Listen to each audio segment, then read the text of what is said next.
velkommen til Lundbæk til Drug Hunter Dyst-finalen.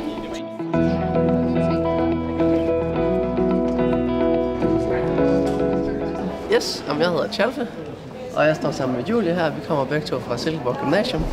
Jeg hedder Jonas, det er Niklas og Murat, og vi kommer alle sammen fra Birkerød Gymnasium. Vi har på Birkerød Gymnasium beskæftiget os med Alzheimer's, som I kan se på overskriften. Hvor vi anvender en gavnlig genmutation kaldet A673T.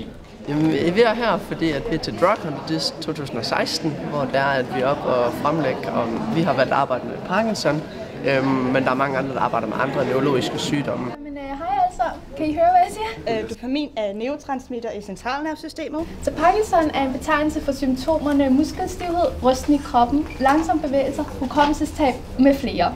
Og på billedet her ser I så to hjerner. Den ene tilhører en Parkinson-patient, og den anden tilhører et normalt menneskes. Altså, man kan sænke symptomerne ved Alzheimer's ved hjælp af dopamincil og andre lægemidler. Og der er mange forskellige sygdomsmekanismer. Det er jo super interessant. Man har set mange forskellige ting, og vi har jo alle sammen fået nogle opgaver, og så er det forskellige måder, man løser det på. Som jeg ser meget teknisk fint niveau, I har sat jer ind i mange forskellige typer af, hvad Alzheimer's egentlig er for noget. Den er sgu stor. Og man kunne måske have gjort den lidt mindre.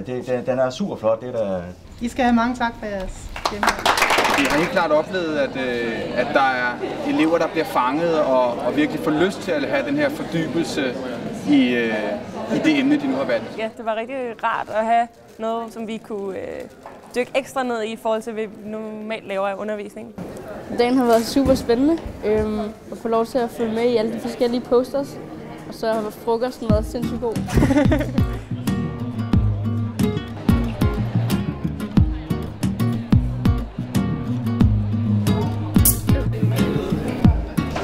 Jeg tænker, jeg har det her nogle praktiske anvendelser.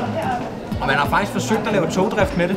Spændende dag for eleverne, og jeg synes, at Lundbæk har et godt program, og der er styr på tingene, og så er der nogle spændende oplæg. På verdensplan er depression simpelthen en førende årsag til invaliditet.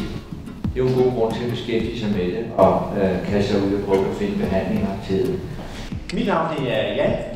Og Yes. Tilsammen er vi Yes og Jan.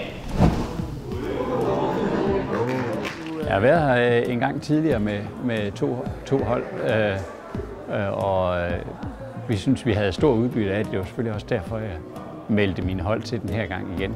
Jeg hedder Sofie og Eline August. Vi kommer fra Slund Gymnasium, som sagt, og vi har valgt at fokusere på skizofreni. Det har været utroligt spændende, det har været udfordrende at få lov at se så mange forskellige bud på en løsning til den samme opgave. Jeg skal i hvert fald helt 100 læse noget naturvidenskabeligt. Ja, jeg synes også, det er meget spændende, så jeg kunne godt se mig selv have en fremtid inden for forskning. Noget med naturvidenskab, det er jeg sikker på. Og jeg hedder Lisa, og det er Line og Sanne her. Og vi har så valgt at have om Alzheimer's. Og vi har valgt at snakke om Huntington-sygdom. Den her grupperne, som vi er vinder i dag, der har dommerne blandt andet sagt, at de synes, gruppen havde det, de kaldte for en stor båndbredde. De var stærke visuelt og mundtligt, og de havde en rigtig god figur. Stort tillykke til Birkerød Gymnasium.